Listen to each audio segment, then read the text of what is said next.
belief of CCR is that artists should be working across the curriculum and helping to revolutionize how we teach. And I'm happy to be co-teaching a course with Barry in the spring, so the artists will be doing scientific experiments, and the scientists will, well, the truth is that we're going to not say who's who, and that everyone will be doing everything. So that we're really breaking down the idea of these very strict and firm disciplines to begin with. So I'm excited about that.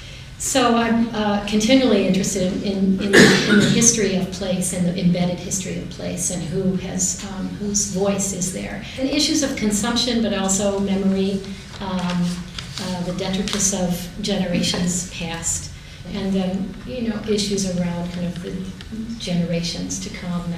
And so the landfill to me is very exciting in that way. But I think the other thing that I'm excited about with this project too is what we all come back to, is that we're really trying to working to center this project on the adaptation, resilience, and not doom and gloom. And we're all going to die, so let's drive our SUVs anyway. We're just really working for change in a way that is, how would you say, kind and inviting and inspiring, but still provoking. Has anybody here been to the landfill, or do you know where it is? Yeah. I have pictures on my phone.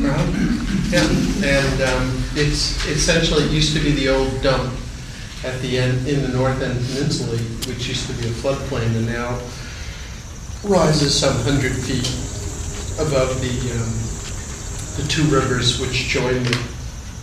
So why is this a great place to both study about and use as a vehicle to talk about global warming?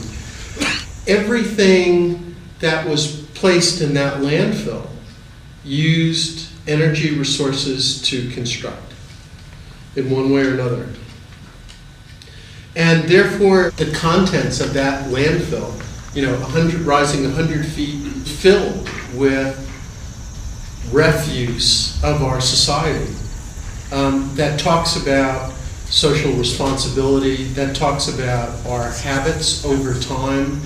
So it's an area that brings all together the social, the political, the biological, the physical, in one place. That's also happens to be visually inspirational, that's dynamic, that changes by season, and it's only up to our imagination to think about how to let this inspire us to communicate about climate change.